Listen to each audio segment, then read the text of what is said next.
Oh là là, j'espère que vous allez bien. On se retrouve pour un tirage intemporel. Alors, mais j'ai tiré avec le petit Lenormand, 4 cartes pour avoir un petit peu le thème du jour. On dit bonjour au petit Bouddha qui est là de manière temporaire, puisque nous sommes en vadrouille. Alors, ici, on a le mont, la faux, la lune et la haute tour. Pour moi ici, on nous parle de potentiels obstacles qui étaient un petit peu récurrents, répétitifs, euh, tenaces. Peut-être des choses qui tournaient en boucle ou un cycle karmique qui se rejouait ou un nœud peut-être karmique, c'est-à-dire des blessures passées, une dette karmique, c'est-à-dire des choses qui ne se voilà, qui ne se débloquaient pas, qui tournaient en boucle, des schémas répétitifs. Donc vous êtes peut-être en chemin ou en train de transformer ce cycle, donc de façon individuelle pour tout le monde, je veux dire de façon singulière pour tout le monde, c'est-à-dire soit pour certains vous êtes en train de revivre des situations qui font écho à des schémas du passé, pour d'autres c'est tout simplement sous forme d'introspection avec la lune pour pouvoir faire remonter des émotions, pouvoir les observer peut-être avec plus de recul aujourd'hui, peut-être tirer les apprentissages, les leçons de ces schémas du passé pour pouvoir les transformer, pour pouvoir apporter un nouveau regard. Pour certains, vous êtes peut-être dans une phase voilà, d'introspection, voire de thérapie, voire d'écriture thérapeutique, comme on nous l'a conseillé en tirage voilà, cette semaine. Et avec la haute tour, ça nous confirme qu'il y a besoin, en tout cas c'est l'invitation, de prendre du recul par rapport à ces obstacles, parce que pour moi, ici, la montagne, elle s'éloigne, voyez, elle s'éloigne de vous. Il y a peut-être encore des émotions à faire remonter, mais pour moi, c'est plus un regard, c'est plus avec la haute tour, un recul, une prise de hauteur par rapport à ce passé, en fait. Ce passé, il ne reste que le passé, des souvenirs, mais qui sont aujourd'hui peut-être beaucoup plus neutres. En tout cas, vous avez le pouvoir d'y porter un autre regard. Ok? Voilà, pour pouvoir tout simplement choisir une autre voie, un autre état d'esprit pour ne pas que, vous savez, c'est peut-être cette noirceur ou cette lourdeur du passé, quelles que soient les émotions qui étaient encore attachées à certaines de vos pensées, vous rattrape en fait, tout simplement. Voilà, prendre de la distance. Voilà, ça n'est que le passé, c'est ok, ça ne changera pas, mais par contre, qu'est-ce que j'en fais dans le présent? Est-ce que je peux peut-être, voilà, après avoir mis de la conscience sur les émotions que ça a pu faire remonter, ce que ça m'a appris, est-ce que je peux peut-être ranger ça, voilà, quelque part dans un tiroir, en ayant de la gratitude pour ce que ça m'a permis de traverser, d'accord?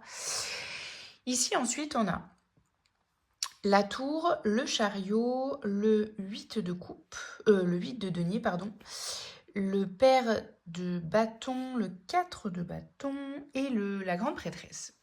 Alors, ici, pour moi, c'est clairement quelque chose de... quelque chose de soudain avec la tour. On a quelque chose de soudain, un événement où pour moi c'est un changement d'état d'esprit. Parce que pour moi on est sur un petit peu des prises de conscience. La tour c'est vraiment aussi ça. Pour moi, c'est ces prises de conscience-là, ce changement, pour moi, il y a un changement de perspective sur ces schémas du passé, sur ces obstacles, sur peut-être une période de vie qui a été compliquée ici avec la montagne. Peut-être il y avait même une phase de blocage très important qui tournait en boucle dans votre vie ou dans une certaine une situation précise ou une personne précise, etc.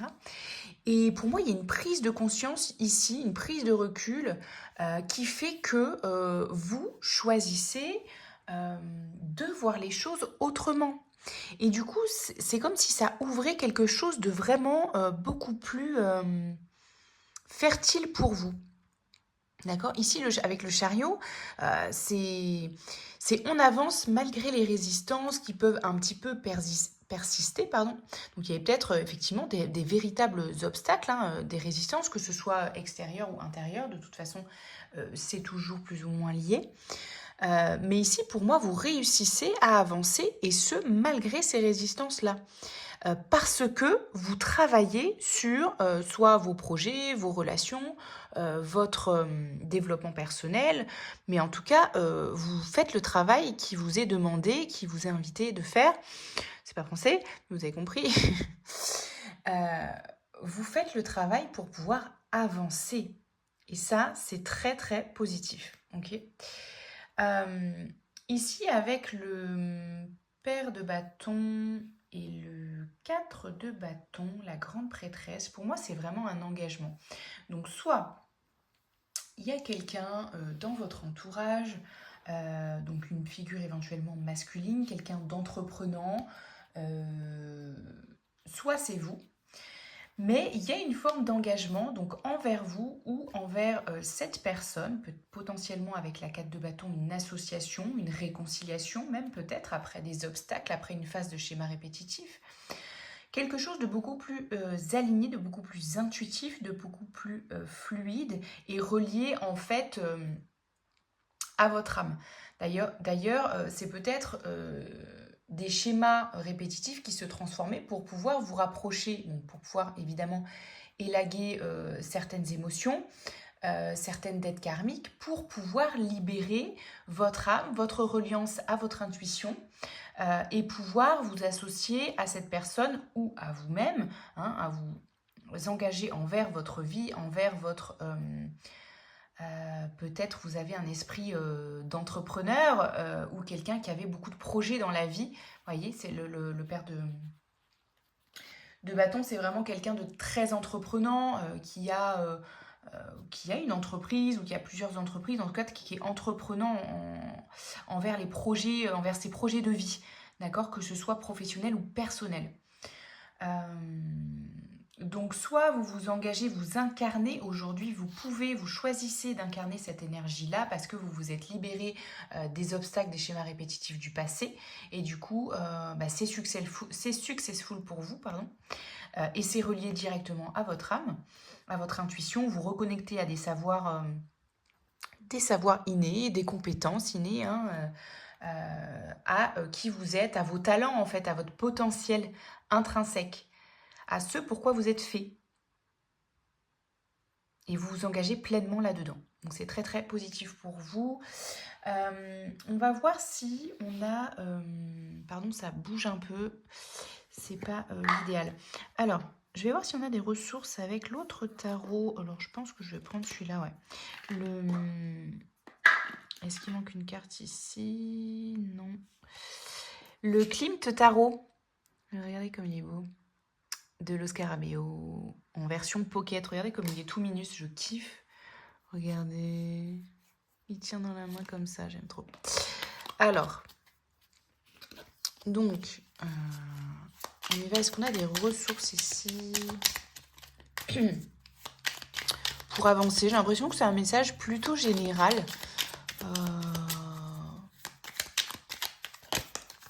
Mais il y a une forme de prise de conscience. Ici, on a, c'est le cavalier de denier. Donc, vous avancez. Alors, le conseil ici, c'est avancer doucement, mais sûrement. Ici, le cavalier, c'est quelqu'un de fiable.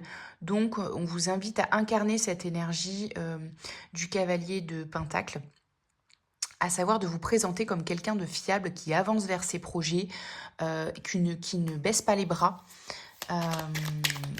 et qui incarne cette énergie du père de bâton.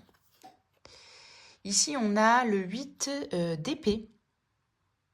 Alors, le 8 d'épée, il y a peut-être encore des croyances limitantes, justement, qui vous peut-être ralentissent encore un petit peu. C'est peut-être ces résistances aussi.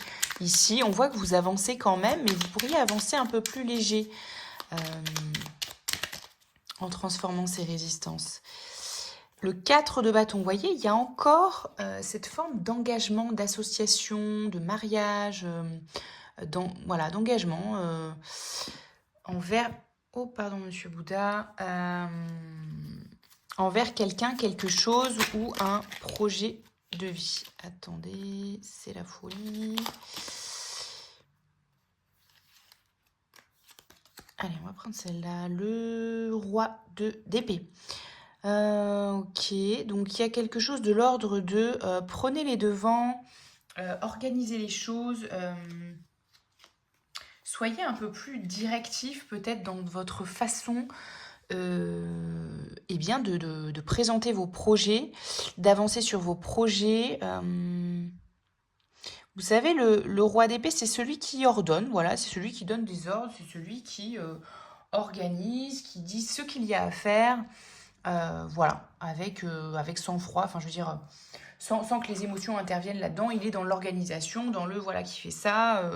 C'est presque un manager un peu froid, mais voilà. Je bois un petit thé. Donc il y a peut-être plus encore cette invitation à incarner cette énergie de voilà mes projets, voilà comment ça va se passer. Vous voyez, cet aspect un peu leader, un peu leadership, un peu voilà comment ça va se passer, quelles étapes, etc. Ah mais oui, on avait le cavalier d'épée aussi. Donc vous voyez, c'est ça, c'est cette forme de communication qu'on attend de vous. C'est voilà où je vais et peut-être de le transmettre. Transmettez ce voilà où je vais, comment j'y vais, comment je vous emmène avec moi, comment ça va se passer, voilà, qui fait quoi, les étapes, vous voyez, communiquer. Il y a besoin de communiquer sur votre projet de vie, comment ça va se passer et de prendre le lead là-dessus. D'accord? Et peut-être que ça se fait avec quelqu'un, parce qu'il y a quand même 2 fois le 4 de bâton. Donc, il y a peut-être ce truc de je prends le lead et peut-être je propose un projet à cette personne pour pouvoir l'enclencher ensemble. Donc, c'est peut-être plusieurs personnes, hein, c'est pas une personne à la fois. Peut-être il y a plusieurs, ça concerne peut-être plusieurs sphères de votre vie. Mais voilà, il y a ce truc de j'ai peut-être des résistances aussi à proposer à cette personne de s'engager avec moi sur tel ou tel projet ou telle relation, si ça concerne une relation, mais